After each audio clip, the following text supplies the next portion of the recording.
Pues muy bien, buenas tardes a todos. Muchas gracias por estar nuevamente aquí en nuestro foro. Pues bueno, hoy tenemos el gusto de presentar a Ángel Alberto, que nos va a dar la charla Desarrollo de una bebida fermentada funcional a partir del suero de leche enriquecido con Pauteria ¿qué? Campechana. Ay, perdón, no traigo lentes. Muy bien, pues te cedemos la palabra, Ángel. Adelante, caminante, por favor. Claro, muchas gracias. Pues les agradezco la oportunidad. Como bien se mencionó, pues yo soy Ángel Canul, estudiante de la maestría en Ciencias de Alimentos y Biotecnología del Instituto Tecnológico de Mérida. Y la investigación que se llevó a cabo, pues tiene como título el desarrollo de una bebida fermentada funcional a partir del suero de leche enriquecido con Pauteria campechana. A manera de introducción, mencionar algunos aspectos del suero de la leche. Este se trata del principal subproducto que se obtiene tras la elaboración de quesos, que se genera tras separar el coágulo de caseína. Representa alrededor del 85 al 95% del volumen original de la leche y conserva aproximadamente el 55% de sus nutrientes. ¿Por qué enfatizar al respecto? Porque se ha demostrado, se ha investigado pues, ampliamente la gran importancia de la composición del suero de la leche. Mantiene o conserva el 95% de la lactosa de la leche, de entre el 0.8 a 1% de la proteína, y llega a alcanzar hasta el 8% de la grasa que tiene la leche, así como muchas vitaminas y minerales de este alimento pues altamente nutricional. Mencionar esto también debido a que se ha reportado, se ha investigado el impacto ambiental que tiene el suero de la leche. La mayoría de la industria quesera, alrededor del 85% del suero de leche que se obtiene tras la elaboración del queso, termina siendo desechado y se ha reportado de que incluso tanto a nivel industrial como a nivel rural o artesanal no se le da un tratamiento adecuado al suero de la leche cuando se desecha. Entonces, debido a la rica materia orgánica que tiene, es una sustancia, bueno, un subproducto que tiende a ser contaminante. Entonces, eso resulta ser un problema también pues, medioambiental, además de puede representar costos para la empresa, para la industria, debido a que estamos hablando, ¿no?, del 85 al 95% de lo que representa la leche en sí. Entonces se está desperdiciando pues todo este subproducto y por eso se investiga o se empiezan a realizar aplicaciones no solo en bebidas funcionales, sino también mucho de o parte de lo que se utiliza el suero de la leche está destinado a la producción de alimentos para animales. Sin embargo, también hay otras alternativas que utiliza la industria, como la producción de proteína como suplemento. Mencionar también que Poveda nos dice que existe la denominación de suero dulce y suero ácido. En el caso del suero dulce, pues es obtenido por acción enzimática y el suero ácido por acidificación de la leche. Mencionar igual sobre la Pauteria campechana o canistel o caniste, que se trata de un árbol de la familia Zapotaceae, originario de Mesoamérica. En Yucatán se considera una de las 31 especies subutilizadas con potencial de aprovechamiento. Hay otros reportes que mencionan que el canistel se encuentra en peligro de extinción, así como que solo es posible hallarlo en traspatios. Por eso mismo no hay datos oficiales de cuánto es la producción o la obtención de este fruto, porque además de que no es pues, cultivado a gran escala, pues es poco conocido. Y como mencionaba, pues ya árboles de esta especie solo se están encontrando en algunos traspatios incluso, ¿no?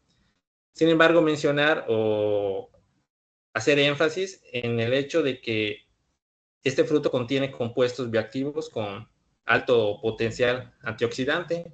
Se ha propuesto la incorporación en matrices alimentarias funcionales como en helados, en las mismas bebidas fermentadas, en galletas también.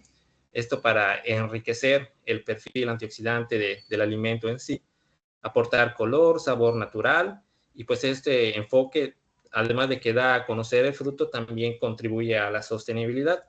Mucho de este fruto pues es desperdiciado, se cae en los traspatios, no es consumido por la misma gente, debido a que también pues optamos por frutas que ya se conocen más, ¿no? O se obtienen con mayor facilidad, llámese plátano, manzana, por poner algunos ejemplos. Sobre el fruto, pues mencionar que se trata de un fruto climatérico, una cáscara delgada y lisa que puede ser consumida. La pulpa es densa, dulce y aromática. Puede contener de 1 a 4 semillas grandes y durante la maduración, pues como toda fruta climatérica, se ablanda bueno, existe un ablandamiento de la fruta y un aumento de los azúcares solubles. Como objetivo general, pues se desarrolló y caracterizó una bebida funcional mediante la fermentación del suero de la leche con lactobacillus acidophilus, que fue enriquecido con el canistel, la Pauteria campechana.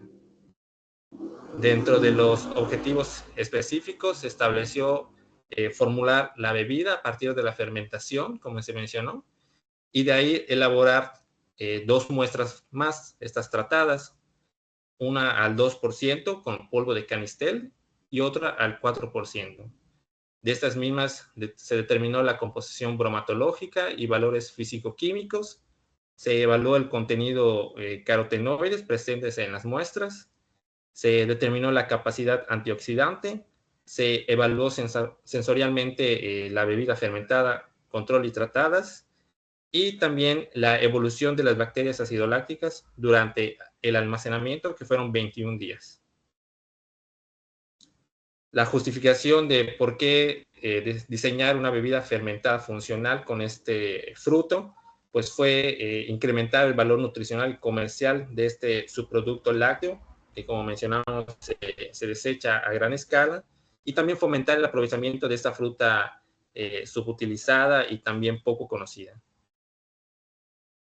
Sobre la metodología, mencionar que los análisis bromatológicos que se llevaron a cabo, pues fue humedad, cenizas, grasas y proteína. En cuanto a físico-químicos, se evaluó el pH y la acidez a lo largo del tiempo de almacenamiento. Y en cuanto a la capacidad antioxidante y el recuento bacteriano, se realizó la prueba ABTS, la determinación de carotenoides totales y el recuento de bacterias acidolácticas. Aquí se presenta un diagrama de las actividades que anteriormente se mencionaron y cómo fue desarrollándose el desarrollo de esta bebida fermentada. Para la preparación de la bebida fermentada, pues se llevaron a cabo siguiendo los parámetros optimizados por Taco y García, donde por cada litro de suero de leche se añadió 30 gramos de azúcar, 5% de volumen por volumen de un cultivo de Lactobacillus acidophilus, que se aisló de un probiótico comercial. De esa forma se dejó fermentar el suero de la leche por 8 horas a 45 grados centígrados y se evaluó durante todo este tiempo. Aquí pues la acidez y pH fue lo que se fue evaluando y encontramos el fenómeno característico de las fermentaciones, ¿no? Aumentó un aumento de la acidez conforme mayor fue disminuyendo el pH. Hay referencias que mencionan que entre 4.5 a 5.5 sí ya se puede considerar en una bebida láctea fermentada. El tratamiento del canistel y cómo se adicionó a a la bebida fermentada, pues mencionar que primero el muestreo se recolectó de un ejemplar localizado en el propio Instituto Tecnológico de Mérida. El tratamiento fue la recolección de los frutos, los cuales se esperó que se maduraran, temperatura ambiente, se cortaron en trozos y se sometieron a deshidratación mediante un horno a cabo de 24 horas a una temperatura de 60 grados. Posteriormente se trituró y se volvió a meter al horno por otras 24 horas a la misma temperatura. En cuanto a la conservación del canistel, una vez que ya se trituró hasta obtener un polvo muy fino, este ya se envasó y se guardó en un congelador. Las muestras que se analizaron fueron las siguientes: la bebida láctea fermentada control, que no tuvo una adición del polvo de canistel, una muestra enriquecida al 2%, otra muestra enriquecida al 4%, y también se analizó el polvo del canistel que se estuvo añadiendo a las muestras. Bien, en cuanto a los resultados, comenzando por los resultados del análisis bromatológico, como se expone en la gráfica, estos pues fueron comparados con el control. Mencionar comenzando a hablar respecto a los resultados de la humedad, estos fueron disminuyendo conforme mayor era el porcentaje de canistel que se adicionaba o que se enriquecía la bebida. Por parte del polvo, pues vemos una humedad bastante baja de 6.25, que es propio de alimentos deshidratados. En cuanto a ceniza, los valores de las bebidas fermentadas rondaron alrededor de 1, sin embargo, observamos una diferencia significativa entre muestras, y los tratamientos al 2% al 4%, que se menciona como T1 al 2% y T2, que es al 4%, mostraron mejoras significativas en cuanto a los parámetros de grasa y proteína. Vemos que en el caso de grasa, el tratamiento 2 fue superior en comparación a las otras dos muestras, y en cuanto a proteínas, solo el tratamiento al 4% tuvo una diferencia significativa, siendo mayor en comparación a las otras muestras. En cuanto al pH y el porcentaje de ácido láctico que se evaluó a lo largo de los 21 días, el pH mostró una tendencia al aumento inicialmente y seguido de una ligera disminución, que es también observado en los productos fermentados que se mantienen en refrigeración. El ácido láctico también aumentó a lo largo de los 21 días, lo cual nos habla de una fermentación continua durante ese tiempo de almacenamiento. Eso también, el aumento que se puede observar en la gráfica en comparación al control, pues nos habla de la posibilidad de que los mismos microorganismos estén utilizando el polvo de canistel como sustrato para poder ser fermentado. Se realizó la evaluación sensorial con 50 panelistas con una escala hedónica de 9 puntos, donde los resultados nos mostró que no existían diferencias significativas en cuanto a las calificaciones que obtuvieron las distintas muestras en los parámetros de color, olor y textura. Ahora, en cuanto a sabor y aceptación, sí hubieron diferencias significativas de las muestras tratadas respecto a la muestra control, siendo esta a la cual se le dio mejor calificación, como se observa en la gráfica. Hay referencias que mencionan que quizá una de las razones por las que la fruta canistel no es consumida es porque no a todas las personas les gusta, tiene un sabor dulce, sí, pero característico. Y también en la prueba sensorial, muchos de los panelistas pues mencionaban eso. En cuanto a la prueba ETS, los resultados se expresaron en miligramos de equivalentes de ácido ascórbico por 100 gramos de muestra. Desde el día 0 observamos una mayor cantidad de esos miliequivalentes, ¿no? Que al final se traduce en actividad antioxidante en las muestras tratadas desde el T1 al T2, desde el inicio son superiores a la muestra control. Vemos en el tratado 2, por ejemplo, vemos que a lo largo de los primeros 14 días existe una disminución y una recuperación parcial al día 21. Sucede algo contrario en el tratamiento, en el T1, perdón. Hasta el día 7 hay una ligera disminución y una posterior recuperación parcial hasta los 21 días. Y en el control, desde el día 0 hasta el 21, vemos una disminución progresiva, pequeña, pero progresiva. Esto puede deberse a la ausencia de compuestos bioactivos o carotenoides o pocos carotenoides en la muestra control. En cuanto al contenido de carotenoides totales, igual desde un inicio vemos que se refleja una mayor cantidad tanto en el T1 como en el T2 en comparación a la muestra control, siendo superior el tratamiento al 4%. Vemos que más de 4 veces la cantidad encontrada en el tratamiento 1. Vemos un aumento en el día 7 y una drástica bajada en el día 14. Esto puede deberse a distintas condiciones en las que se tuvo la muestra tratada, el T2, porque los recipientes en los que se llevó a cabo este trabajo, el T2 fue diferente. Entonces, ahí valdría la pena tenerlo en consideración. En cuanto al recuento de bacterias acidolácticas, vemos que a lo largo de los 21 días, este fue disminuyendo. Hay referencias que mencionan que cuando se aísla un probiótico comercial, es muy difícil mantenerlos con vida a lo largo del tiempo, ¿no?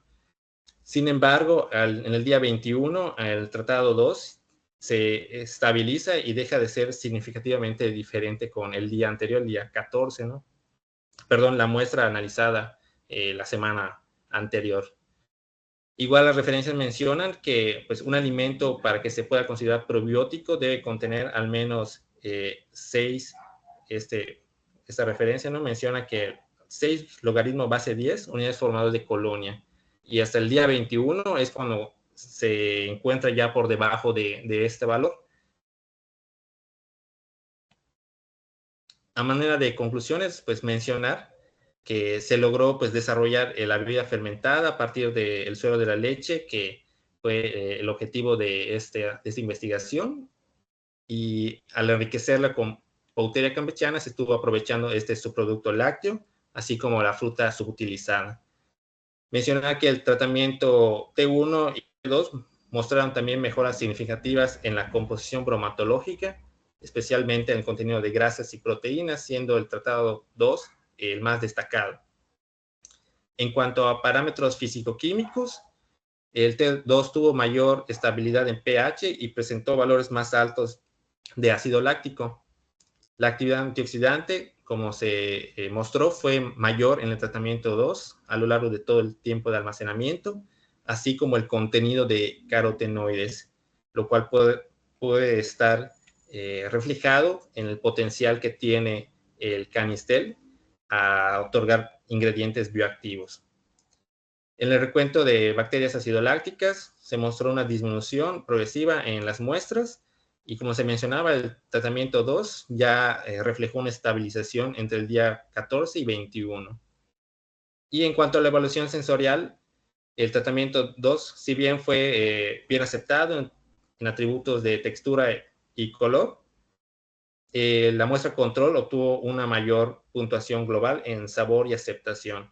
Eso también podría estar dando la posibilidad de que se investiguen otras formas en las cuales el canistel pueda ser tratado y utilizado para enriquecer otros alimentos, llámese la microencapsulación, o incluso hay otros estudios que evalúan o que desarrollan bebidas fermentadas a partir del suero de leche, enriquecidos con frutas, pero realizan mermeladas y hay otras posibilidades también. Algunas de las referencias que se utilizaron para el presente proyecto y con eso estaría terminando. Muy bien, Ángel, muy interesante tu trabajo. Eh, los presentes, no sé si tengan alguna pregunta para Ángel. Mientras voy a leer alguna que tenemos por aquí, Ángel. Sí, Ángel, aquí preguntan, ¿han pensado en adicionar otro sabor que permita una mejor aceptación del producto? Si así fuera, ¿qué tipo de sabor podría ser compatible con Canistel? ok. Otro sabor como tal, no, pero sí otra forma en la que, como se mencionó al final, se pudiera tratar la fruta para su adición. Si se considera algún sabor, pues sería algún dulce.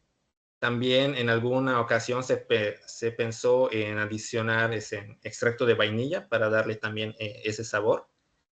Y algo igual que se observó en la evaluación sensorial es que pues se trata de una bebida fermentada, ¿no? Que es ácida. No obstante, mencionaban un sabor dulce o referían que la bebida tenía un sabor dulce y pues también yo pude probarla y tiene ese sabor. Entonces, en dado caso de que se piense sobre eh, sí, alguna adición de sabor, pues sería dulce definitivamente. Claro. Oye, Ángel, y otra pregunta, ¿por qué deciden refrigerar el Canistel en polvo para conservarlo? Si se decide eso por lo que se mencionó en un principio, la dificultad de conseguir el fruto, en principio porque es subutilizado, no es producido a gran escala y solo se da en algunas temporadas. Era a marzo, de marzo a abril y de agosto a septiembre, esos meses alrededor del año. Sin embargo, es lo que dice la literatura, ¿no? Pero ya en lo que nos pasó es que en los mismos árboles que se lograron pues, ubicar, no daban en esos meses y hubo uno que solo dio durante enero. Ok, Sí, entonces fue una dificultad conseguir el fruto, pero también de eso va el mismo trabajo, ¿no? De que se pueda dar a conocer ese árbol, su importancia, la relevancia nutricional que tiene y también que eso pueda incentivar a que se cultive a mayor escala. claro. Y bueno, ya como lo mencionabas, ¿no? Ahí están pensando en hacer otro tipo de productos para dar a conocer este fruto, ¿no? Y obviamente dar una mayor información sobre este. Pero ¿tú has leído qué otro producto han desarrollado con base a este producto? ¿O? Sí, se ha desarrollado desde helado con la pautera campechana hasta galletas. Sí, Ah, ok. Aquí hay otra pregunta, Ángel. Aquí preguntan también, ¿por qué no se tomó un cultivo liofilizado? ¿Por qué usaron un aislado comercial? sí. En principio se tuvo la idea de desarrollar una leche acidófila. Ujú. Entonces, la literatura nos menciona que para el desarrollo de esta bebida fermentada se utiliza el Lactobacillus acidophilus. De ahí que se intentara conseguir este microorganismo liofilizado, pero no se contó al final con el recurso para obtenerlo y pues el tiempo estaba pasando, entonces se decidió aislar de un probiótico comercial. Ok. Ah, pues muy bien. Qué interesante, de veras. No sé si tengan alguna otra pregunta para Ángel,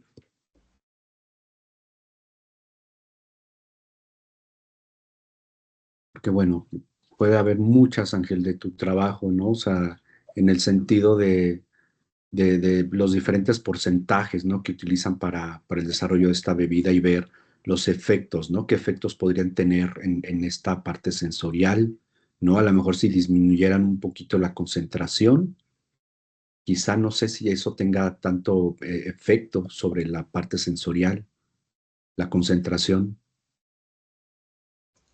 Sí, sí, podría ser. Hay otros estudios que manejan otras concentraciones y no solo otras formas de tratamiento de la misma fruta para su adición. Entonces, es algo que justamente, ¿no? A raíz de los resultados de la evaluación sensorial, se podría proponer cambiar estas concentraciones para obtener quizá mejores resultados. Ujú. Sí. Oye, Angélica, aquí hay otra pregunta. O sea, ustedes caracterizaron el polvo del fruto, ¿no? ¿Cómo saber que no se contaminó este polvo con otros microorganismos? ¿O cómo pueden tener esa certeza? Ok, bueno, para eso se pudo haber realizado pruebas microbiológicas al mismo polvo. Sin embargo, no se realizaron esas. Lo que sí se realizó fueron las bromatológicas y antioxidantes y carotenoides antes de ser adicionados. Claro. Oye, Ángel, ¿y lograron hacer alguna identificación de estos bioactivos de forma específica que están presentes en este? No se pretendió para este estudio, Ajá. pero sí hay otros autores que han realizado, digamos, análisis más profundos a la misma fruta, desde el perfil lipídico hasta con los distintos carotenoides presentes en la fruta. Yo solo evalué el contenido total. Claro. Pues muy bien, Ángel, muchas felicidades. La verdad es que un trabajo muy completo, mira, a ver, aquí va llegando otra pregunta, nada más rápidamente. Felicidades por el trabajo. ¿El hecho de usar este material tendrá ya un valor nutracéutico y como probiótico, es correcto? ¿Sí? Pues sí, ¿verdad?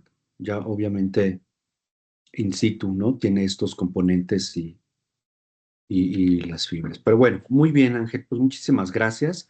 Pues te doy la palabra, Esme. Ángel, te felicitamos por tu trabajo, gracias por tu participación.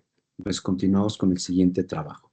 Gracias, Muchas Esme. Gracias, gracias, Ángel. Octavio. Muchas gracias, Gracias. Ángel. Y pues vamos ahora con nuestra siguiente ponente, que es Paulina Aguirre Lara. Ella nos va a platicar sobre su trabajo, evolución de los ácidos orgánicos, azúcares y compuestos bioactivos en la maduración de pitaya de mayo, Stenocerius ruinosus. Adelante, Pau, con tu presentación. Muchas gracias.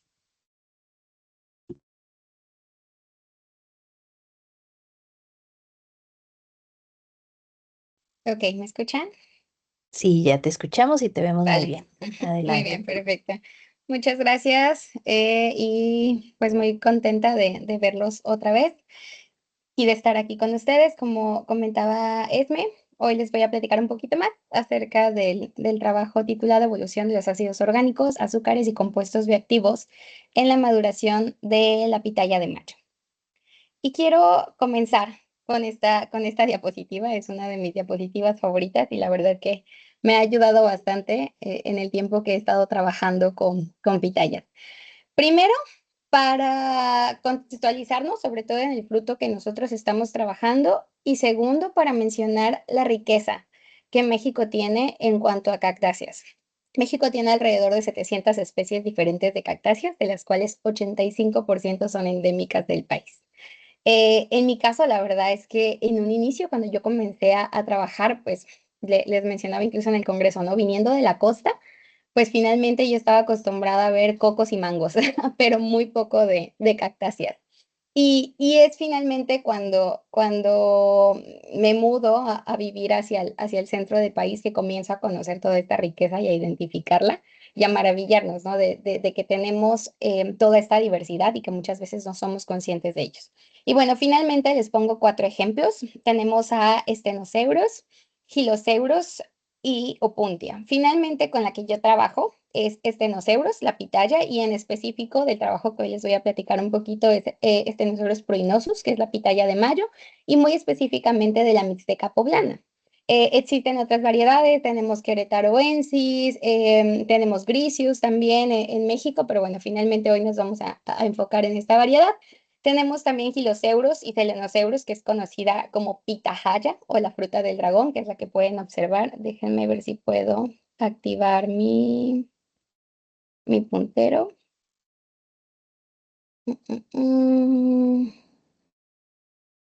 Aquí. Bueno, espero que lo puedan visualizar. Pero es el que podemos observar en la parte superior. Es la fruta del dragón, esta que nosotros conocemos, de la que hay un poquito más de información. También ahorita les voy a platicar más adelante que fue justamente investigaciones que se han hecho alrededor de la fruta del dragón, cómo surge esta parte del proyecto que estamos trabajando.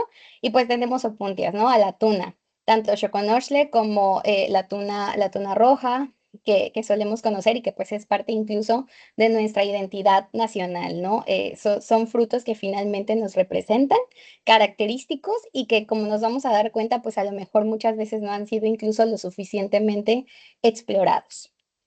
A manera de introducción, quiero comentarles un poquito cómo es que surge este proyecto.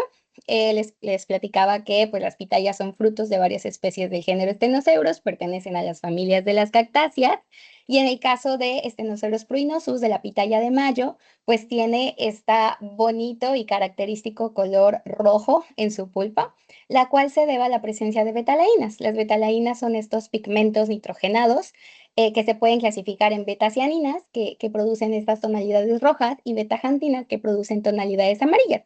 Y hay diversos estudios donde se ha probado su actividad antiinflamatoria, su actividad antioxidante y sus propiedades anticancerígenas. Y quisiera destacar, y es muy importante tomar en cuenta, que estos frutos representan una alternativa económica, productiva, social, para ciertas regiones del país donde los climas son áridos o semiáridos y muchas veces ya no son adecuados para otros tipos de cultivos. Por ejemplo, en el caso de la zona norte, a lo mejor hablando de Sonora, de Querétaro, pues el clima ha sido así, ¿no? Pero en el caso de la Mixteca poblana en específico, pues tenemos ciertas regiones donde antes se cultivaba frijol, se cultivaba maíz y finalmente comenzó a escasear el agua. Y es entonces cuando la gente comienza a voltear y tenemos estos frutos bueno, estos cultivos de traspatio como la pitaya, como la pitahaya, y entonces nos damos cuenta que existe un interés comercial. Y sobre todo de investigación también, ¿no? O sea, no conocíamos lo suficiente acerca de estos frutos y comenzamos a explorarlos. Y es así como surge mi proyecto de tesis, que es el secado por ventana de refractancia del puré de pitaya. Esta técnica de secado la utilizamos sobre todo para deshidratar frutas y verduras en forma de purés y de rodajas. Y entonces, pues esta técnica de secado yo la traigo desde residencias de licenciatura prácticamente, diseñamos y construimos el equipo. Y finalmente, pues ya tenía una técnica de secado que quería evaluar y teníamos este fruto que queríamos explorar, que era la pitaya, ¿no? Y entonces es así como llegamos a este trabajo. Y finalmente, la Universidad Tecnológica de Tecamachalco, que es pues una de las instituciones con las que estamos realizando este proyecto, tiene convenio con los productores de pitayas. Comencé a ir para poder obtener mi matriz vegetal, comencé a investigar alrededor del tema y es aquí donde me gustaría destacar a dos autores, a dos investigadores. El primero es García Cruz, Leticia García Cruz. Ella, bueno, leyendo sus artículos, documentándome para poder hacer pues parte de este trabajo eh, del estado del arte del tema, nos damos cuenta que existe un trabajo de Cita, que es el segundo autor que me gustaría mencionar, donde se menciona que existe, sobre todo en las pitahayas, este estudio de la evolución de los compuestos bioactivos en la madurez de la pitahaya, de la dragon fruit. Y entonces mencionamos de ¿por qué no existen estos estudios en la pitaya, no? Algo que observamos fue que la pitahaya comenzó a tener este boom, porque ahora la vemos en Starbucks y la vemos en Costco y es famosísima y por todas partes, pero a pesar de que es endémica de México, no fue explotada comercial y académicamente hablando hasta que se la llevaron a Asia y entonces se volvió el boom, incluso del mundo, ¿no? Y finalmente la pitaya no, la pitaya sigue siendo muy nuestra y por ello es que también hay muchas cuestiones de este fruto que no habían sido exploradas y una de estas cuestiones pues es esta, ¿no? Es así como surge es este proyectito a raíz del trabajo de tesis principal que teníamos y pues el objetivo es analizar la evolución de los ácidos orgánicos, de los azúcares y de los compuestos bioactivos durante la maduración de la pitaya de mayo.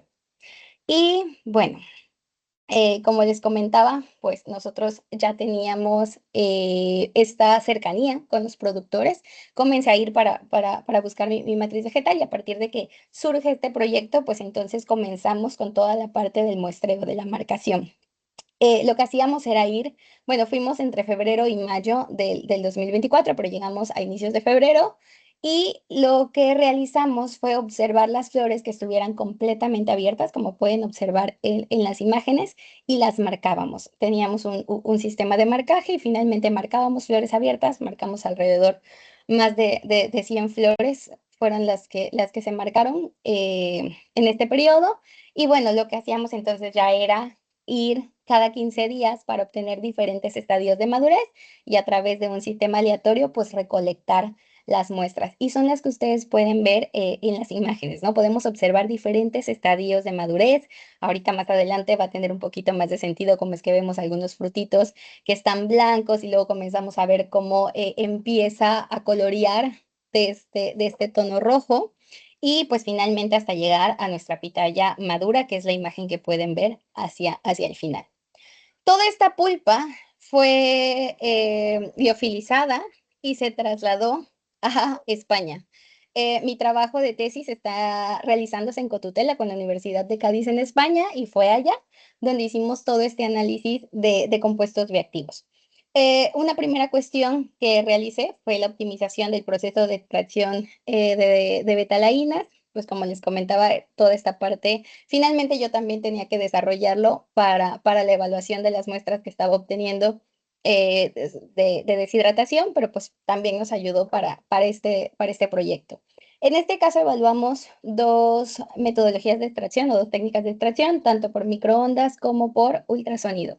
Algunos de los factores que evaluamos durante los diseños de Bots-Becken fue la composición del solvente, la temperatura, la relación sólido-solvente, en el caso de ultrasonido también el ciclo, la amplitud y todas estas cuestiones. Obtuvimos una recuperación de betalainas totales aproximada de 74.2 miligramos por cada 100 gramos para el caso de ultrasonido y fue así pues que se eligió esta técnica de extracción al tener un rendimiento mayor en comparación con la obtenida por microondas y pues utilizando las condiciones óptimas para la extracción asistida por ultrasonido fue que pudimos evaluar el contenido de betalainas en nuestras muestras. Por otro lado, para la determinación de azúcares y de ácido málico, esta se llevó a cabo por cromatografía de intercambio iónico y también se llevó a cabo la identificación de betacianinas y compuestos fenólicos por UHPLC data.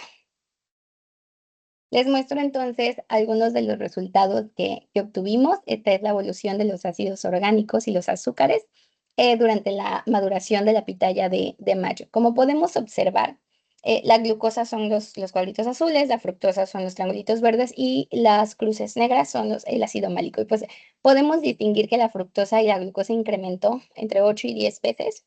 Y por otro lado, el ácido málico se multiplicó 8 veces en comparación con su valor inicial. Finalmente, pues aquí tenemos algunas desviaciones, pero bueno, son propias de la estandarización que debíamos de tener para el muestreo, ¿no? Pero finalmente, pues podemos ver esta evolución, incluso los estadios, que ahorita lo vamos a observar también con las betacianinas, que es a partir de 75 días donde se da este boom de incremento en los compuestos bioactivos, tanto en azúcares y ácidos, como en el caso de las betalainas. Y bueno, Algo que no pude mostrar en el congreso y que la verdad a mí me pareció muy interesante cuando comenzamos a observarlo, les quiero mostrar los cromatogramas que obtuvimos.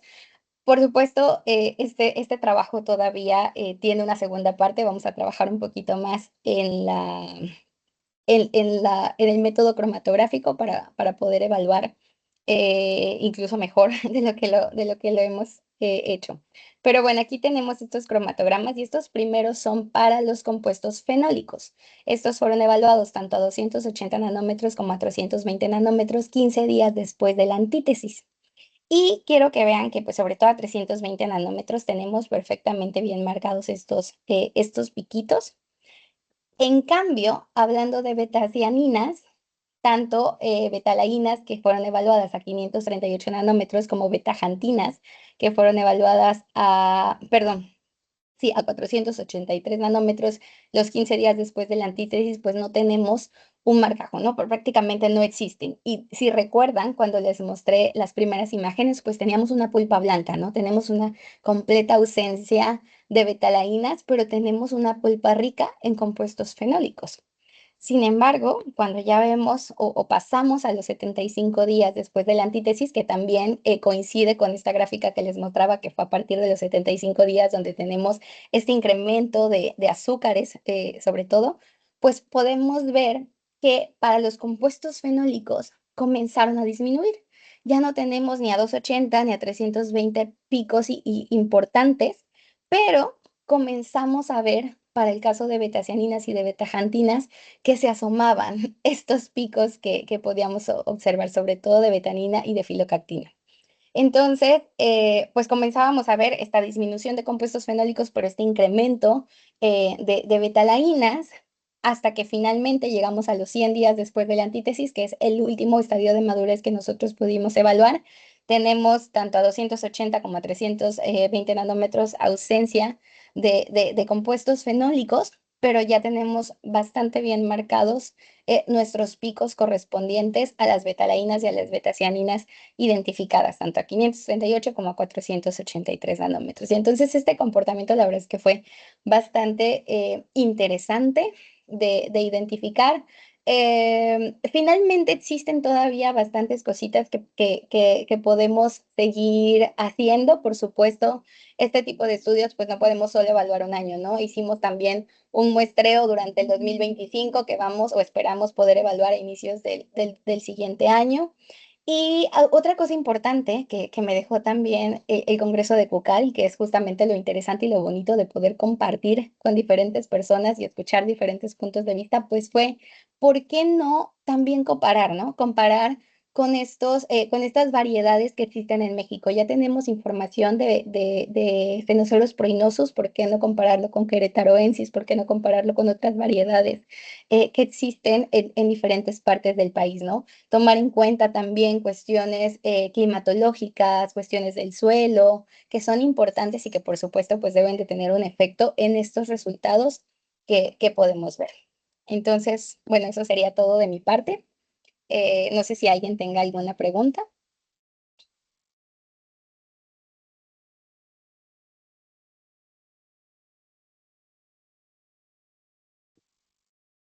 Gracias, Pau, por la información.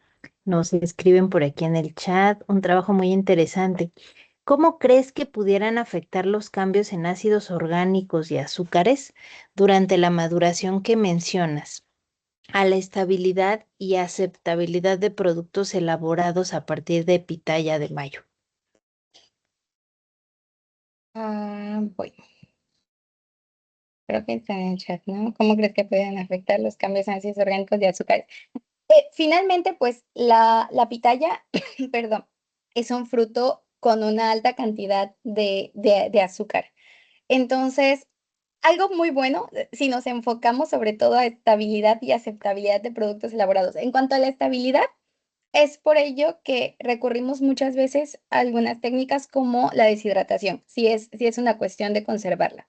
Si es una cuestión de la aceptabilidad del producto, la verdad es que justamente esa presencia de los azúcares es lo que muchas veces pues ayuda ¿no? Ya no necesitamos agregar azúcar a ningún producto que hemos realizado. Se han realizado mermeladas, se han realizado nieves, se han realizado licores y la verdad es que han tenido una buena aceptación. Por otra parte, por ejemplo, uno de los proyectitos que estábamos haciendo, pues si bien tiene una alta concentración de azúcares, el sabor puede no llegar a ser característico. Entonces funciona incluso muy bien cuando lo mezclamos con algunos otros frutos. Y en este caso lo que estábamos haciendo era la deshidratación. Entonces deshidratábamos a lo mejor pulpas utilizando diferentes frutos y teníamos tonalidades muy bonitas porque la pitaya se caracteriza por ese rojo, pero teníamos sabores también bastante interesantes para el paladar. Yo tengo una pregunta, la estoy escribiendo, pero bueno, mejor te la digo. Sí. Eh, en cuanto al consumo del producto, su principal forma de consumo entiendo que es en fresco, ¿no? De la pitaya. ¿O cuál es la forma en que más tú has visto que se comercializa y por qué de esa manera se comercializa solamente la pitaya? Yo creo, ¿de pitaya o pitahaya? Pitaya, la Pitaya, pitaya. sí.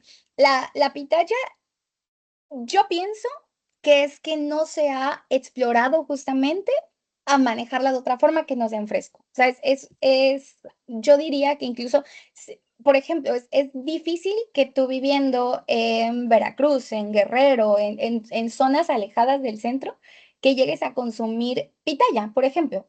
Pueden no llegar incluso al mercado, ¿no? Es muy de la región el consumo del fruto.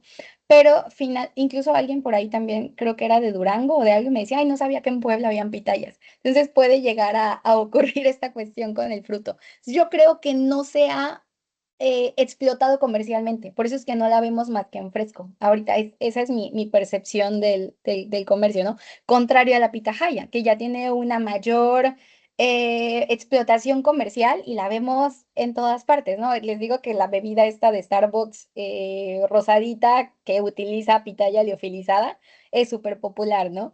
Entonces yo creo que es eso. Incluso yo ya vi chips de pitahaya. Entonces sí hay muchos productos que yo pienso que simplemente que no se ha explotado comercialmente a la pitaya, cuando incluso tiene pues una mayor cantidad de betalainas que la pitahaya, ¿no? Hablando porque son menos variedades o es más cara la variedad rosa de la pitahaya que la variedad roja de la pitaya. Entonces yo pienso que es eso, que finalmente era algo más tradicional, por eso es que los frutos, perdón, que los productos que se consumen son más en fresco, ¿no? Las nieves, las mermeladas, los licores, y no se ha llegado a esta escala industrial donde ya pueda ser explotada de otra manera. Bien. Bueno, pues Tecamachalco, embajadores de la pitaya. Sí. Muy bien. Bueno, la doctora Ofelia Araceli también te pregunta. Ah, no, Daniel Díaz. ¿Qué etapa de madurez de la pitaya de mayo presenta mejor equilibrio entre azúcar, acidez y compuestos bioactivos para su aplicación en alimentos con valor funcional? Sí, yo pensaría, lo que pasa es que justamente lo que nos dimos cuenta aquí es que los compuestos fenólicos cumplen una función al inicio de los estadios de madurez y posteriormente que creo, o sea, ahí sí necesito todavía a lo mejor documentarme un poquito más y analizar un poquito más, porque podrían ser precursores justamente en cierto sentido de las betalainas, ¿no? Porque vemos la caída y la disminución y luego vemos este aumento de betalainas. Entonces, finalmente, si quisiéramos en plan en qué punto de la madurez tenemos un poquito de ambos, pues finalmente eso, a los 75 días, ¿no? Podríamos establecer que todo, no sé, a lo mejor, sí, porque a los 75 días es cuando comenzamos a ver estos picos de betalainas. Pero más allá de eso es esta cuestión interesante del fruto, algo que hemos analizado también, hemos hecho análisis y trabajos con la cáscara de pitaya y pudimos ver que los compuestos fenólicos, bueno, que la cáscara de la pitaya es rica en compuestos fenólicos. Entonces también pues podemos explotar no solo la pulpa, podemos explotar finalmente todo el fruto, ¿no? Incluso en esta economía circular que estuvimos también hablando bastante en el congreso de ella, pues esta identificación de los compuestos bioactivos, ya sabemos que para betalainas la pulpa, pero si queremos compuestos fenólicos la cáscara, pues también es algo interesante. Claro. Y sí, bueno, me iba a ir con la pregunta con Adelante, la adelante. doctora Ofelia. Sí, la verdad es que la vida de anaquel de la pitaya es muy cortita. Incluso al estar ya madura, se caen las espinas y deja estos orificios, ¿no? Que también la hacen bastante complicado su manejo. Es muy agradable sensorialmente un fresco. Sí, así es. Justamente se suele manejar de esta forma.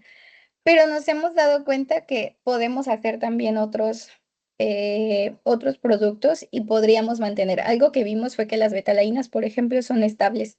El azúcar se mantiene, entonces sí podríamos trabajar con ello. Muy bien. Ay, Bueno, pues se nos acabó el tiempo, sí, pero por ahí está todavía unas preguntillas más. Puedes tú contestarlas ahí desde el chat.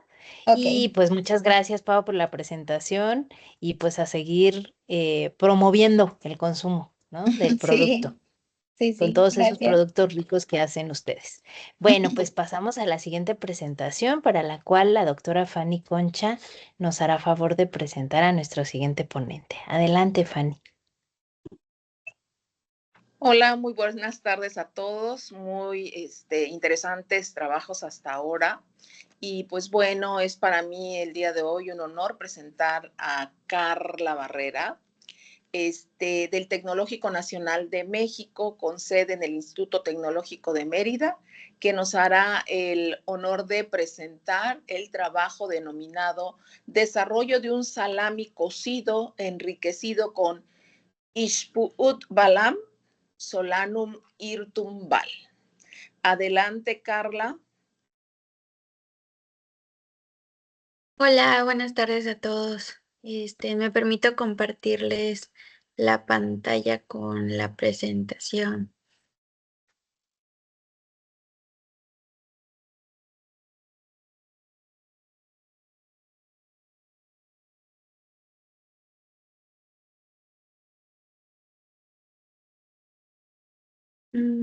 Agradecería si me podrían comentar si ya les aparece.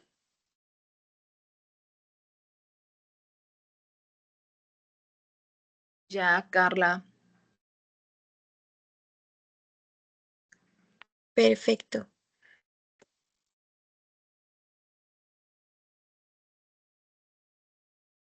Bueno, pues reitero, buenas tardes a todos. Espero que estén teniendo una tarde muy agradable.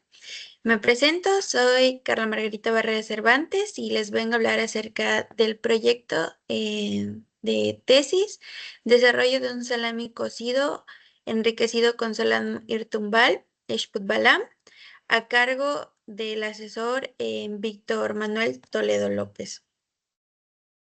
Si bien algo importante a destacar es que la carne y los embutidos también representan una ingesta importante en la dieta del mexicano.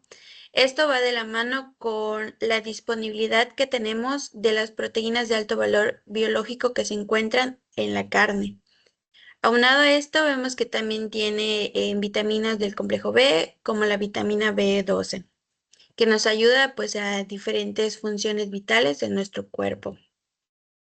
Según datos reportados por el Consejo Mexicano de Carne, el consumo en México en la actualidad nos sitúa, en menos en la carne de cerdo, en el séptimo país que más consume carne de cerdo. Y Yucatán consume alrededor de 171.348 toneladas, lo que nos sitúa en un cuarto lugar, hablando a nivel nacional. Si bien importante es destacar igual que no hay como una estadística que nos diga cuánto es el consumo de productos o carnes procesadas que consuma el mexicano en su día cotidiano, pero hay o sea, no hay una estadística específica que nos diga que tanto por ciento de jamón o tanto por ciento de salchichas, hablando ya como en grupos enfocados, pero en grupos de como de ya personas, hablando en un contexto global en el consumo de los embutidos, aproximadamente una persona en su dieta pues semanal consume como el 14% de productos embutidos. Pero también algo cierto es de que la imagen de la carne como tal se ha habido influenciada con que ya no es un alimento saludable por las enfermedades crónicas que se pueden llegar a desarrollar. Esto va mucho de la mano en cuánto consumo estamos teniendo en las porciones de carne por mes. Y lo que ha buscado impulsar y desarrollar la industria alimentaria, pues es el desarrollo de alimentos funcionales, que si bien cumplen con la función básica que va a ser nutrir y el adicional sería que brinde beneficios adicionales a la salud de las personas. México afortunadamente es un país mega diverso y dentro de esto, y que va de la mano con la diapositiva anterior, lo que ha buscado la industria alimentaria es tomar como extractos vegetales para que tienen, perdón, un uso que puede ser funcional, sea antioxidante, antimicrobiano, antiinflamatorio. México cuenta con alrededor de 30.000 especies y en Yucatán contamos con 800 que se consideran de uso medicinal. Es por eso que utilizamos en el proyecto en la planta que es Solanum hirtumbal, Xputbalana en la lengua maya, que es una planta de la familia Solanaceae que crece en América tropical, México, Centro y Sudamérica. Es una planta arbustativa porque tiende a crecer como si fuera un arbusto. También es una planta sufrútice, lo que quiere decir que la base de la planta es leñosa y las partes superiores, como podemos ver en la imagen, pues son más herbáceas de un color más agradable a la vista y que pues es un poquito más flexible. Esta planta tiene frutos y también tiene tricomas glandulares que son como vellosidades que se encuentran en la parte superior de las hojas y en la cáscara del fruto. El fruto como tal es un fruto pequeño denominado baya con forma pues redonda. Tiene 12 semanas aproximadamente para su maduración, el cual ya en tonalidades amarillas naranjas se considera que el fruto ya está maduro. Dentro de los compuestos antioxidantes que son de interés para proyecto, pues se encuentran en los flavonoides, fenoles, terpenoides, polifenoles y alcaloides, que son los que se han identificado que se encuentran presentes en el fruto. Y algunos se encuentran igual presentes en las hojas. Aquí me pareció importante agregar la composición del fruto para conocer cómo están los rangos de humedad, proteínas, carbohidratos. Si bien no es una tabla que hable meramente del fruto, pero hace una base proximal para poder compararlo, ya que no es un fruto que esté explotado, es un fruto silvestre que más adelante, si surge la duda de dónde se puede obtener, se las puedo comentar, pero a grandes rasgos, pues es un fruto silvestre que puede crecer hasta como en los patios, como en las carreteras de aquí de Yucatán, que fue donde lo fuimos recolectando. Ahora bien, para poder tener como la base de cuánto se le podría adicionar al salami en cuanto a las proporciones, se está agregando, perdón, vimos que hay carnes para hamburguesas en las cuales se les ha añadido pasta de tomate del 5 al 10 al 15%, y así sucesivamente. Ahora bien, dentro de las problemáticas que nos quisimos enfocar, bueno, la problemática a la cual nos quisimos enfocar, pues el aumento de personas que padecen enfermedades que involucran el sistema cardiovascular y el sistema endocrino.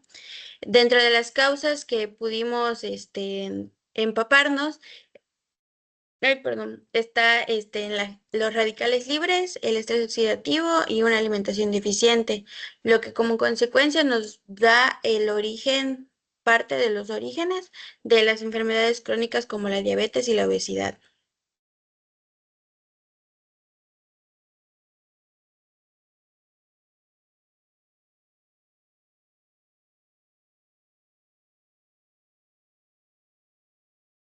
Perdón, se atoró por un momento. Ahora bien, en la justificación que nosotros que generamos fue que debido a las incidencias de las enfermedades crónico-degenerativas en la población, se pretende elaborar un producto cárnico, el salami, con la finalidad de que aporte beneficios no solamente en cuanto a su valor nutritivo, sino también a la salud de las personas. El salami es un alimento consumido y de gran aceptación. Asimismo, el hecho de incorporar el pudualán le dará un valor añadido al producto, debido a que se ha comprobado que contiene compuestos bioactivos y además tiene pues efectos medicinales, siendo un fruto que se cultiva en la región, de manera silvestre y es muy poco conocido. La hipótesis es que con la incorporación del jugo del fruto Solano Mirtumbal en la formulación del salami incrementará su capacidad antioxidante sin afectar las características organolépticas, bromatológicas y microbiológicas. Como objetivo está pues evaluar el efecto de la adición del jugo sobre la capacidad antioxidante y las características sensoriales del salami. Entre los objetivos específicos está realizar los análisis bromatológicos y físico-químicos tanto del fruto como de los salamis una vez que se hayan elaborado, evaluar la capacidad antioxidante del jugo, evaluar sensorialmente los salamis una vez que hayan sido elaborados, realizar los análisis microbiológicos de los salamis y determinar la capacidad antioxidante del salami. Como metodología está pues la selección de la materia prima, la obtención del jugo, las evaluaciones del jugo, la elaboración del salami, las evaluaciones del salami en cuanto a bromatológicos y físico-químicos y la evaluación sensorial.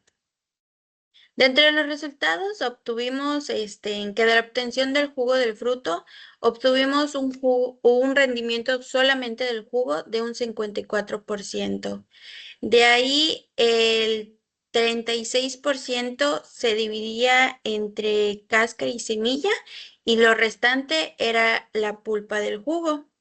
Se optó por utilizar el jugo fresco porque al ser un producto muy pequeño, al momento de deshidratarlo creíamos que íbamos a tener un menor porcentaje de rendimiento, aunado a que el fruto propio tiene como 254 semillas. Entonces optamos de esta manera en primera instancia a trabajar con el jugo fresco. Entre los resultados de la composición bromatológica obtuvimos que la humedad ronda alrededor del 76.9%. Vemos que la proteína está dentro del rango con lo reportado con otros frutos siempre del género solano. La cantidad de carbohidratos y de grasas nos dio superior y la cantidad de cenizas se encuentra un poco arriba del margen comparado con los frutos que se han elaborado para construir la tabla. Sin embargo, y se sugiere que pueden ser, la composición mineral puede ser comparable. Entre las evaluaciones físico-químicas, respecto a actividad de agua y pH, vemos que la actividad de agua es del 0.9646%. Es una actividad de agua pues considerablemente elevada. No hubo diferencia significativa. Y en cuanto al pH, pues vemos que es un pH ácido. Respecto al análisis de ABTS que se le realizó al jugo, nos dio un porcentaje de inhibición del radical ABTS del 72.5%, lo que concluimos de que pues sí hay compuestos con capacidad antioxidante y es una capacidad antioxidante pues considerablemente elevada. Respecto a los resultados bromatológicos, obtuvimos que no hubo diferencia significativa respecto al control en aspectos de proteína, grasas y cenizas. Vemos que con respecto a la humedad hubo una disminución respecto al tratamiento 1 con el tratamiento control. Esto nos infería a nosotros de que puede ser por la cantidad de jugo que se le añadió. Y respecto a las cenizas, vemos que hubo un incremento y concluimos en esta sección de que el jugo está aportando minerales al salami. Perdón, aquí se me olvidó comentar que vemos igual el incremento de carbohidratos con respecto al control. Deducimos que aquí es por el contenido de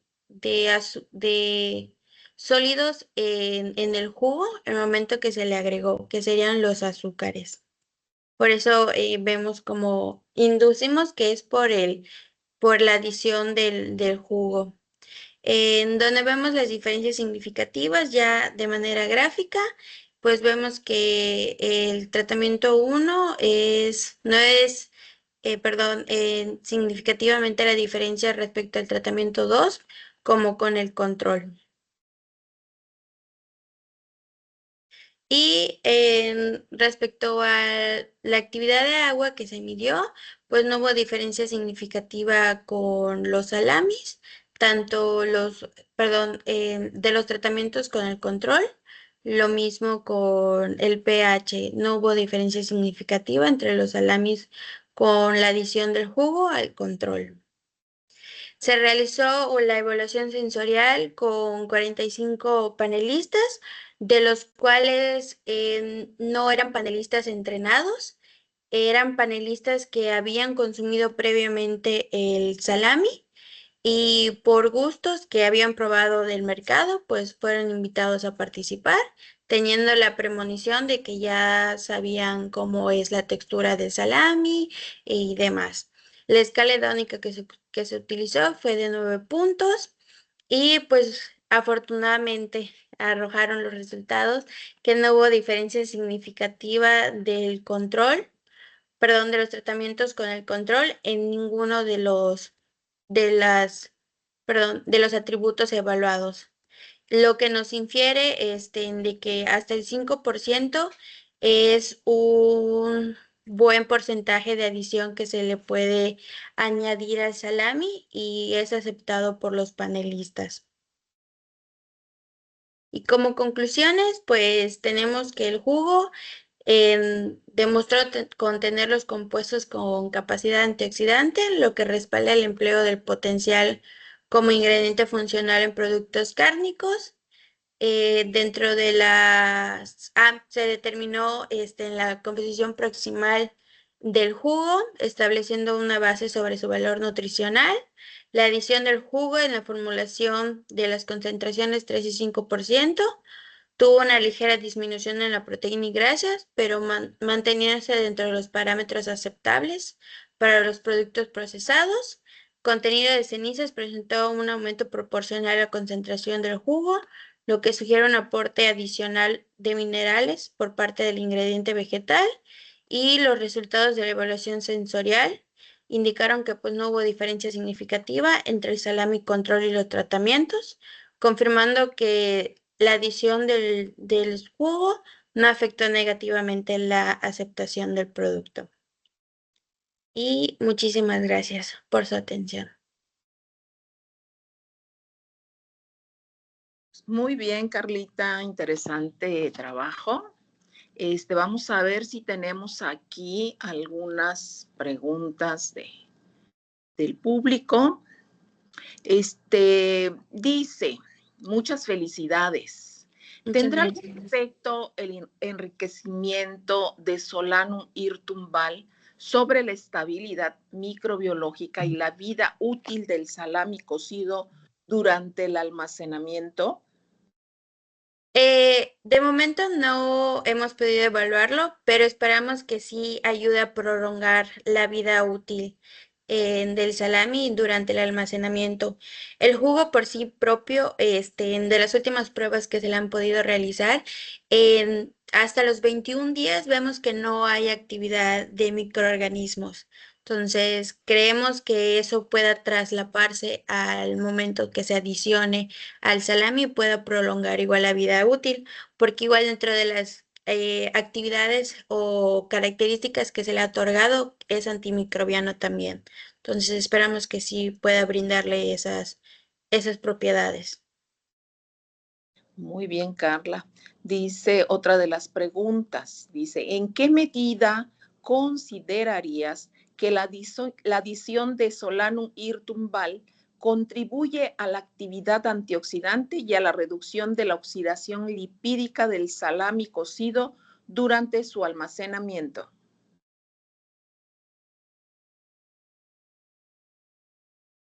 Perdón, estoy leyendo. Ah, ok.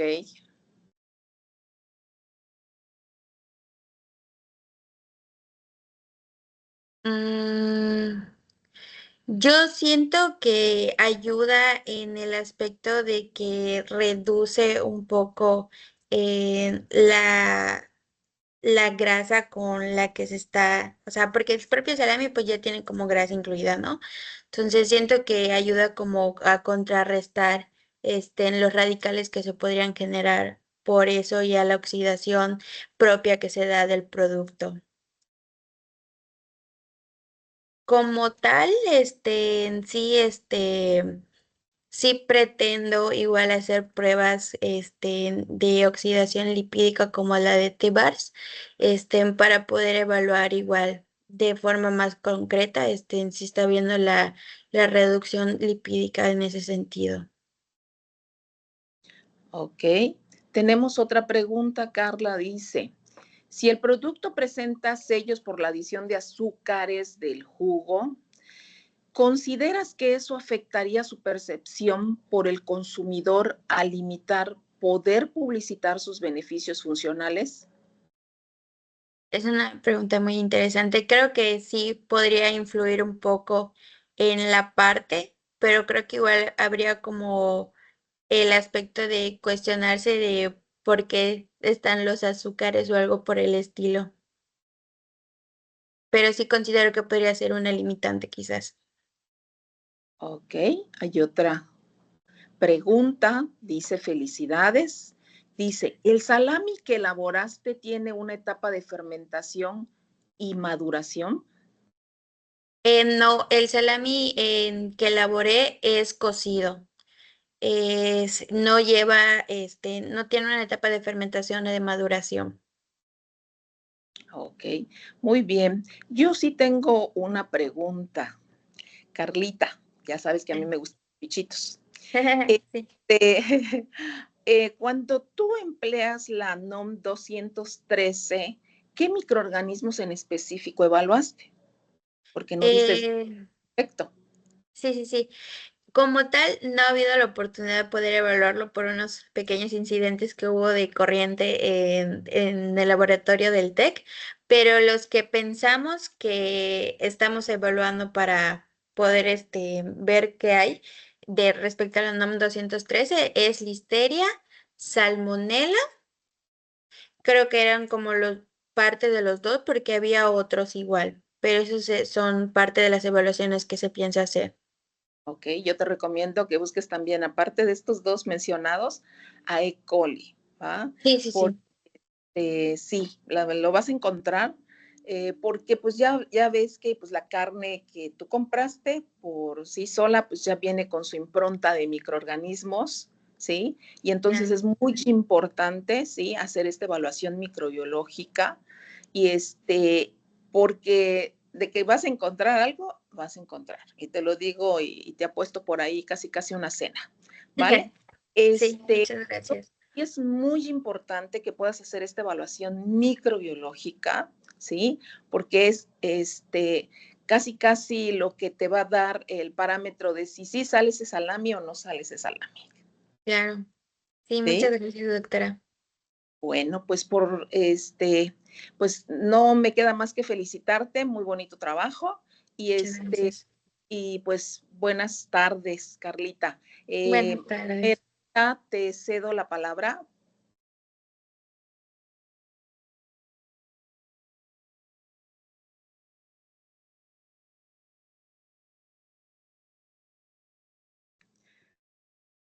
Está Mía contigo. Muy bien. Sí, Lía. Vamos a pasar a nuestra última ponencia y en esta ocasión la moderará la doctora Araceli. Buenas tardes, noches, Adelante, creo, Ara. ya. Hola, buenas noches a todos. Pues sí, felicitaciones a todos los ponentes de los trabajos anteriores, muy interesantes todos. Y pues corresponde cerrar este foro con un tema muy interesante, esta cuarta ponencia del día de hoy, que se titula Evaluación de biodisponibilidad y capacidad antioxidante de compuestos fenólicos en galletas funcionales elaboradas con salvado de trigo y orujo de uva. El ponente es Sebastián Pesqueira Corella y ¿Corella o Corella? Este trabajo, Es Corella, perdón. Corella, por Sebastián Pesqueira Corella. Este trabajo ha sido realizado o está siendo realizado en conjunto de 3 instituciones: Universidad de Sonora, el Centro de Investigación y Desarrollo en Alimentos, Centro de Investigación en Alimentación y Desarrollo, el CIAD, y la Facultad de Química, Unidad Cerrillo de la Universidad Autónoma del Estado de México. Damos la bienvenida a Sebastián Pesqueira Corella. Adelante.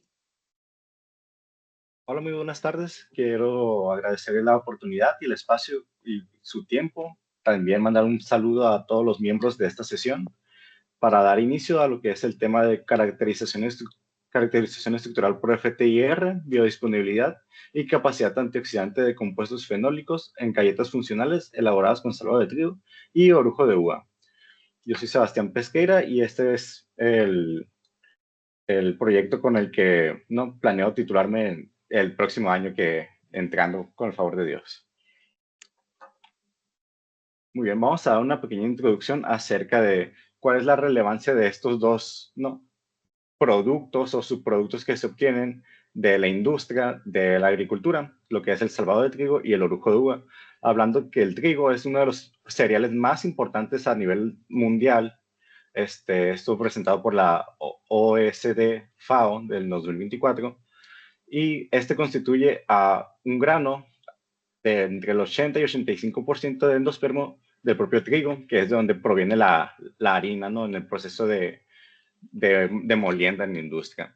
El pericarpio, que forma parte del 10 y 15%, y el germen, destacando donde el salvado forma parte de lo que viene siendo la capa externa del grano de trigo, lo que viene siendo el pericarpio, ¿no? Y las partes unidas que están pegadas a lo que es el grano del endospermo. Este es rico en fibras, proteínas, vitaminas y fenoles. A su vez, por otro lado de la industria de agricultura, está lo que es la molienda para los vinos, lo que es los viñedos. De ahí obtuvimos lo que es el orujo de uva, que forma parte del aplastamiento que la industria realiza para obtener los vinos. Este residuo se aprovecha, más no es un residuo inútil, pues es más bien un subproducto. Así mismo hablamos del salvado, que no es como la finalidad con la que presentan este tipo de industrias, pero este tipo de resultados que se obtienen por estos procesos no se desperdician y se aprovechan principalmente para lo que es la ganadería, ¿no? Donde la importancia de este proyecto es ver que estos tipos de subproductos, si son tan buenos para dárselos a los animales que nosotros consumimos, nosotros también deberíamos hacer conciencia para nutrirnos de mejor manera y aprovechar estos alimentos, donde el orujo de uva aporta polifenoles antioxidantes como antiocianinas. Las fibras por sí del orujo como del salvado actúan como fibra, como probiótico, mejorando la microbiota y su valor nutrimental, por la biodisponibilidad y bioaccesibilidad que obtenemos de estos alimentos. A su vez, para este proyecto evaluamos lo que es el tamaño de partícula y cómo influye en su efecto de liberación de compuestos bioactivos en una matriz para el salvado de trigo. Y para el orujo de uva analizamos 4 tipos de orujos de uva de diferentes vinos para ver si había alguna diferencia significativa, ¿no?, entre cada uno de ellos en respecto a, ¿no?, la liberación de antioxidantes. Vamos a pasar a los objetivos, donde el objetivo general es la evaluación de las estructuras que podemos encontrar de estos subproductos alimenticios y la biodisponibilidad que podemos adquirir de ellos, como también qué capacidad antioxidante los compuestos tienen en una matriz sencilla para evaluar que no tenga muchas afecciones por el resto de, ¿no?, compuestos en este caso, galletas funcionales, ¿no?, donde los objetivos específicos son la caracterización de los compuestos fenólicos mediado por espectrometría de FTIR, como la determinación de compuestos fenólicos y su capacidad antioxidante mediante ensayos específicos como ABTS, DPPH y FRAP de las mismas galletas. A su vez, a estas galletas fueron sometidas a un diseño de digestión in vitro, donde se les evalúa tanto la biodisponibilidad como la bioaccesibilidad de estos compuestos bioactivos que se encuentran dentro de nuestra galleta. Es por ello que esta investigación promueve el uso sostenible de subproductos agrícolas en el desarrollo de alimentos funcionales beneficiados para la salud, como prevención de enfermedades oxidativas y mejora la nutrición. Es la importancia de cómo estos subproductos pueden adherir a dietas más específicas y más avanzadas para tener nosotros una mejor alimentación. Donde empezaremos a pasar lo que es la metodología, donde se fue dividido por 3 etapas. La obtención y preparación de la muestra, cómo íbamos a planear cómo usar estos subproductos con una matriz alimentaria que no le afectara tanto para que sea más específica de evaluar la adición de estos compuestos, ¿no?, de estos subproductos para ver qué compuestos bioactivos adquieren, ¿no? Es por ello que decidimos realizar en galletas muy sencillas de mantequilla, donde apenas lo requieren ¿no?, ingredientes. Tanto lo que es el salvado de trigo fue administrado por aquí de la Universidad de Sonora, y el orujo de uva fue conseguido en uno de los viñedos de aquí de Hermosillo, traído por mi doctor Rogelio Ramos, ¿no?, mi maestro. A su vez, diseñamos una preparación de una matriz funcional con una receta que buscamos en artículos y decidimos lo siguiente. La formulación sería harina de trigo, azúcar, mantequilla, y para el salvado de trigo estaría 5% de proporción a la harina de trigo, ¿no? Donde para hacer la corrección entre cómo afecta el tamaño de partícula a la hora de liberar compuestos bioactivos, los separamos en grande, mediano y pequeño, donde son grandes mayores a 630 nanómetros, medianos entre 230 y 280 y pequeños para 280 y menores hasta 200 nanómetros. Y a su vez, para el orujo de uva, otra comparación que tuvimos que hacer es para 4 tipos de orujo de uva, donde está Grenache, Petit Verdot, Cabernet y Petit Syrah. Estos vinos directamente los pueden encontrar en el mercado, pues yo he visto que son bastante populares lo que es el Cabernet y el Petit Verdot, ¿no? Para que ya teniendo nuestra galleta, nuestra matriz funcional, tenemos alrededor de 12 tipos de galletas, cada uno con su tamaño y su orujo de uva distinto, y una galleta control, que es la galleta de mantequilla sin estos aditivos. Y así es como pasamos a las etapas 2 y 3, donde evaluamos estas galletas, donde para la evaluación de las matrices funcionales, hicimos una extracción de compuestos fenólicos libres, solubles libres e insolubles ligados, donde estos fueron recibidos en metanol, ¿no? Fueron obtenidos en metanol al 80%, donde para los libres se utilizó sonicación por ultrasonido durante 3 horas continuas, donde las muestras secas, al final de todas las sonicadas, una vez teníamos nuestro concentrado de compuestos fenólicos del metanol, lo que quedó de residuo de esas extracciones primeras para los libres fueron llevados a secado para utilizar solo 0.1 gramo para los compuestos insolubles, donde al 0.1 gramo del salvado de trigo que se utilizó, le hicimos una hidrólisis alcalina para romper las matrices de los arabinosilanos unidos a los compuestos fenólicos del salvado de trigo, por ejemplo, y ver qué tanto se libera o qué tanto puede llegar a ver de estos compuestos bioactivos, ¿no? Donde ambos se llevaban a una evaporación. No sé si tengo aquí puntos. Ah, sí, tengo, excelente. ¿Dónde recibimos estas concentraciones, ¿no? Para los compuestos fenólicos libres y los ligados. Y a ambos se les realizó lo que es FTIR y capacidad antioxidante. Esto es solo una etapa en este proyecto, puesto que nada más nos estamos limitando a ver el puro extracto, ¿no? Los puros compuestos extraídos de la matriz. Entonces queríamos ver un ejemplo acercándolo más a la realidad, donde implementamos lo que es la digestión in vitro, donde a las galletas las llevamos a lo que es una fase oral, gástrica e intestinal, simulando todo el proceso de digestión, ¿no? Donde primero a las galletas se les evaluó su capacidad de antioxidantes antes de la digestión para ver cómo este proceso de el consumo puede liberar ciertos compuestos bioactivos para nosotros poderlos absorber y que pasen a torrente sanguíneo para que sean biodisponibles. Entonces, se utilizó 1 gramo de galleta por cada tipo de galleta, hasta incluyendo el control, que serían 13, pasaron por fase oral, haciendo masticaciones de la misma muestra y llevados a una membrana de diálisis. Esta membrana de diálisis tiene una porosidad de, si no me equivoco, unos 12.000 Daltons o unos 10.000 Daltons, donde a la fase gástrica le añadimos pepsina y lo llevamos a pH 2, donde simula lo que es el rompimiento, ¿no? Por el estómago, y llevadas a incubación unas 2 horas. Después de esta parte, continúa la fase intestinal, que es la sección donde nosotros empezamos a absorber estos compuestos y donde agregamos pancreatina y el resto de enzimas como la pancreatina y el pH a cierto por ciento, puesto que en esta sección el pH se neutraliza. A partir de la membrana de diálisis es donde realizamos nuestras pruebas de capacidad antioxidante, donde la fase interior hablamos de la bioaccesibilidad, puesto que dentro de ahí se encuentra lo que es nuestra galleta y vemos qué tantos compuestos se mantienen en circulación del tracto, que pueden ser bien aprovechados por la microbiota, como fibra para lo que viene siendo un flujo mejor, ¿no? De los alimentos.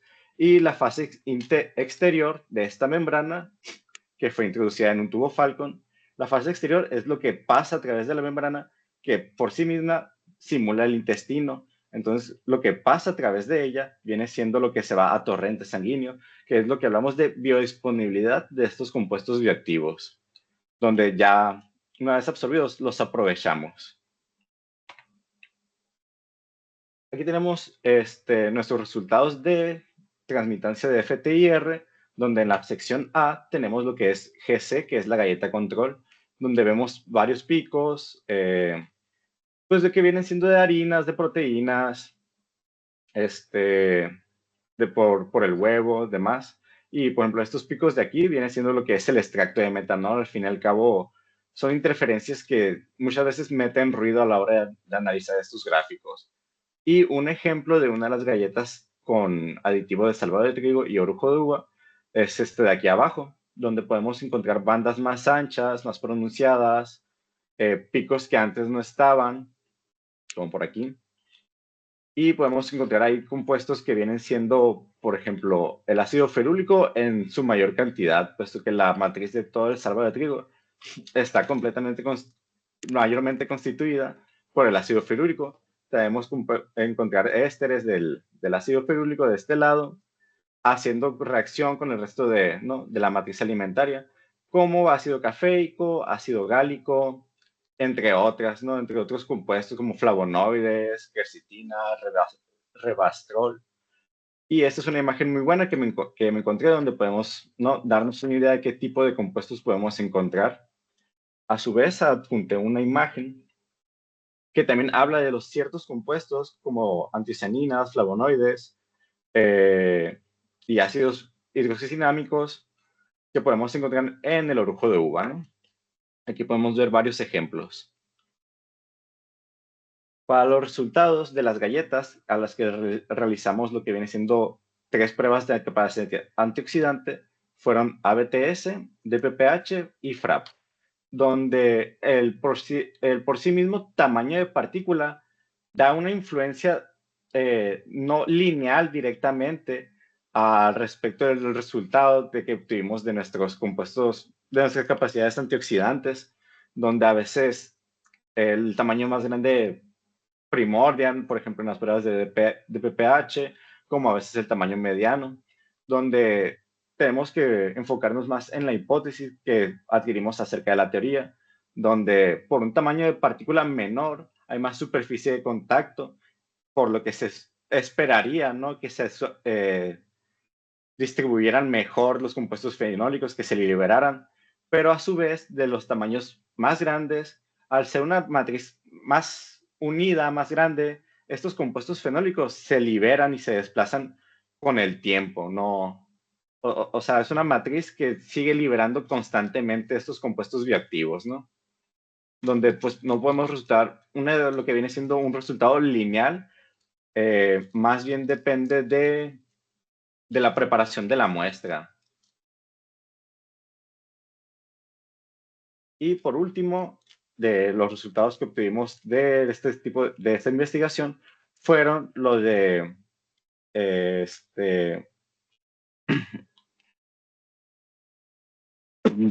disculpen, los de la digestión in vitro, perdón, se me fue la palabra, donde igual realizamos las pruebas de ABTS, DPPH y FRAP para tanto los controles, como esos resultados son los que mejores resultados dieron, los que más porcentaje de micromoles equivalentes teólogos por gramo de muestra obtuvieron, donde vemos resultados que antes de la digestión no son resultados tan elevados como después de este proceso, donde podemos ver tamaños grandes, medianos, chicos, igual, por lo mismo de que este tipo de matrices con el tamaño particular por el salvado no es lineal, vemos resultados un poco dispersos. A través de la digestión in vitro, vemos que la fase interior y tanto la fase exterior aumentaron la cantidad de compuestos fenólicos obtenidos desde antes de la propia galleta, antes de, ¿no?, ser disueltos, por así decir, por las enzimas, donde podemos ver que tanto grandes, pequeños, de tamaño pequeño, producen un mejor resultado tanto en el interior como en el exterior de las fases. Damos un hincapié en este tipo de matriz, que la importancia es mantener estos compuestos bioactivos lo más perdurable posible, por lo que la recomendación que obtuvimos a estos resultados, tanto por el propio de la matriz de la galleta, por ¿no? Tener una mejor presentación y una mejor aceptabilidad por los pasantes o gente que la prueben, concluimos en que tanto el tamaño pequeño como el mediano suelen dar los resultados más esperados, más reales, que es en pro a beneficio de que tanto liberarían entre una matriz sencilla como si fuera potenciado tanto, ¿no?, por sinergia entre ambos subproductos alimenticios, como el salvado y el orujo, pues ambos son fibra. Entonces uno pensaría que esta galleta pues se secaría muy rápido, ¿no? O sea, que la fibra absorbería todo el agua, y pues así más o menos fue nuestro resultado de la galleta. Pues no incluimos agua para ver qué efecto tenía este tipo de adición, porque a mí me pareció una adición grande al realizar el proyecto, puesto que ya son 10% de fibra, ¿no? A su vez, como conclusión, se determinó la importancia de la intensidad de las galletas enriquecidas con salvador de trigo y orujo de uva a comparación de lo que sería una galleta sencilla y simple de mantequilla. Y la concentración de fenoles totales extraídos por hidrólisis alcalina fue más alta comparada en los fenoles extraídos por metanol en galletas adicionadas. Esto mismo lo podemos observar o no identificar a través de lo que viene siendo la digestión in vitro, donde obtuvimos una mayor presencia de compuestos bioactivos, de fenoles en las pruebas de actividad antioxidante y un aumento de compuestos bioactivos a través de la digestión, obtenida mayor bioaccesibilidad y biodisponibilidad de estos compuestos a una galleta sin adición, ¿no? Que no nos provee tantos nutrientes como una galleta adicionada. Y esto sería todo por mi parte. Aquí están mis referencias bibliográficas por si les interesa leer al respecto.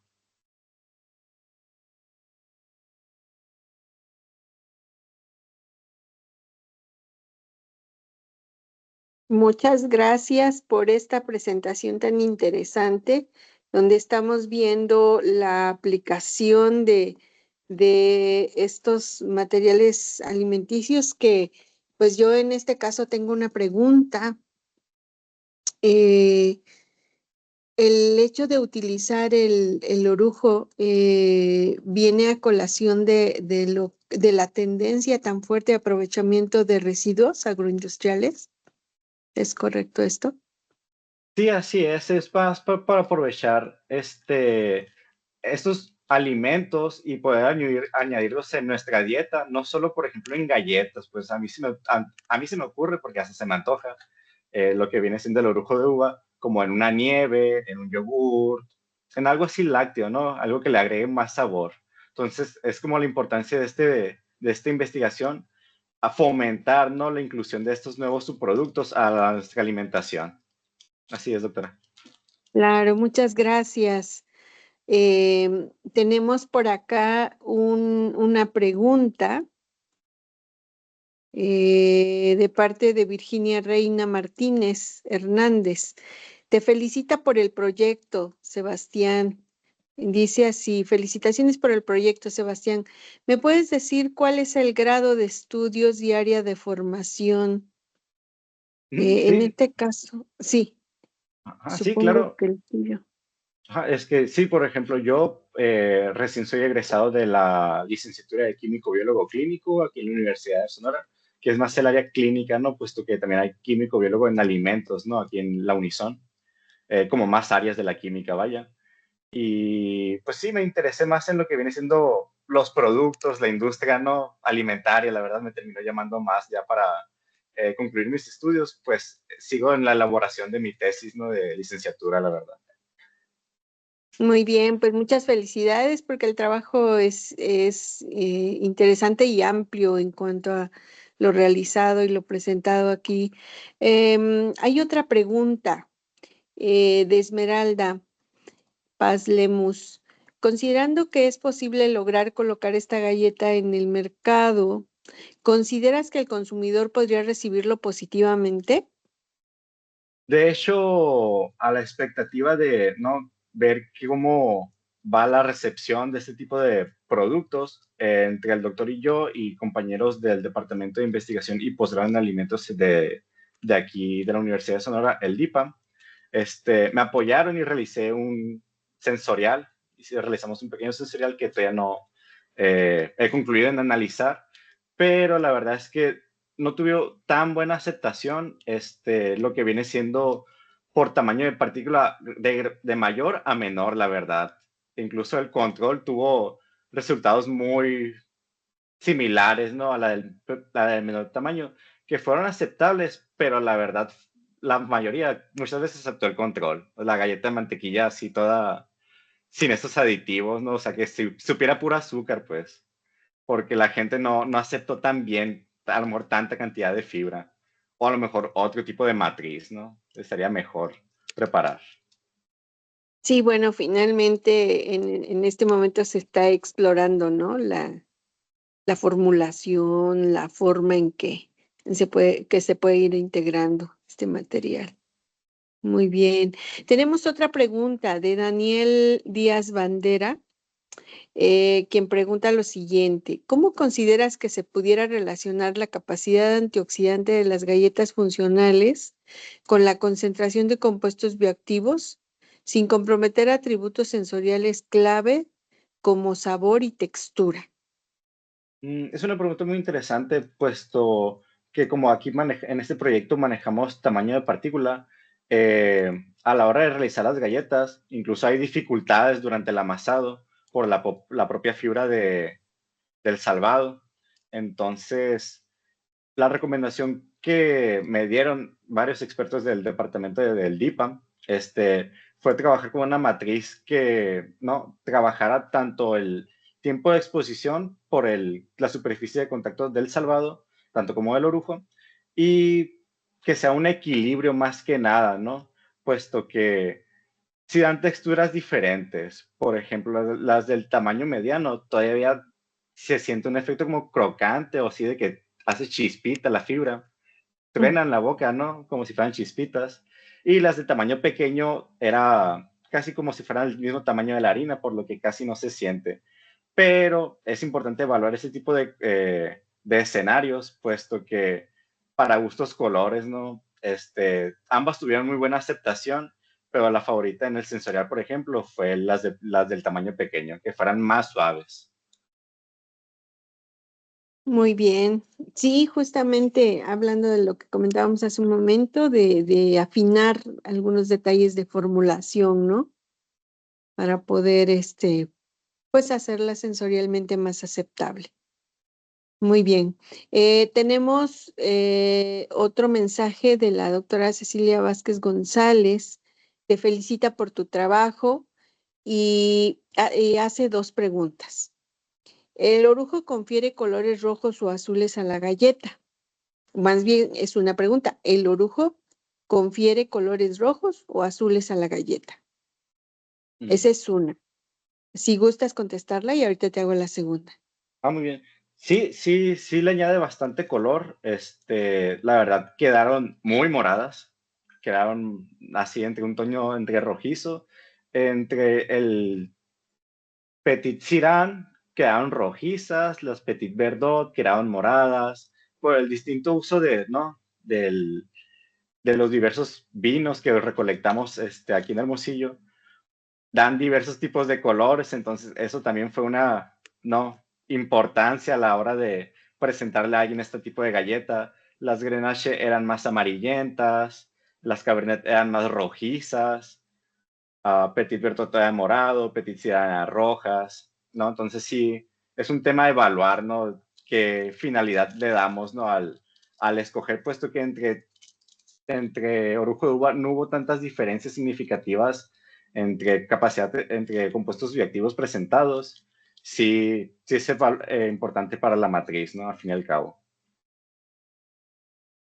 Muy bien, muchas gracias. Entonces el tono que se identifica es morado, Sí, prácticamente. depende mucho del tamaño, del tipo de orujo, pero sí es más morado rojo, la verdad, sí, morado.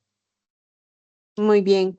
La segunda pregunta que te hace la doctora Cecilia es si hicieron un estudio de fibra dietética por la sustitución de la harina por el salvado y orujo. La verdad, no, la adición en este porcentaje tanto del salvado como del orujo fue basado en papers que estuve investigando que trabajaban tanto con salvado como con orujo, pero no juntos, la verdad. No encontré que trabajaran de forma sinérgica, pero para el salvado encontré varios que hacían fideos, que hacían así galletas igual, pan, y para el orujo igual, muy pocas galletas me encontré. O sea, no es un tema tan investigado, pero sí se dio un interés en qué tipo de relación podríamos adicionar para ver qué tanto podríamos abarcar en este estudio, porque en este estudio, aparte de todas las combinaciones que ya tenemos, teníamos pensado hacer combinaciones de porcentajes. de hacerlas con 5%, que sean 2.5 de salvado como de orujo, o de 1%. Pero sería replicar mucho el trabajo, sería hasta triplicarlo y nos basamos hasta ahí, pues limitamos lo que es la investigación. Claro, ya no llegaron hasta, digamos, un análisis bromatológico donde pudiera ubicarse este parámetro de fibra. Sí, así es. Ok. Pues muchas felicidades por tu trabajo. No sé si alguien tuviera alguna pregunta más, pudiera anotarla aquí en el chat o si pide la palabra. A lo mejor habría tiempo para una pregunta más. Pues muchas felicidades, Sebastián. Muy interesante tu trabajo y mucho éxito en adelante con los proyectos que continúan. Muchas felicidades a todos los participantes de este foro, que bueno, como bien saben, pues fueron de los mejores trabajos, están dentro de los mejores trabajos presentados en el COCAL 18. Gracias, Esme. Cierro mi cámara. Gracias, doctora Feli. Hasta luego, hasta pronto.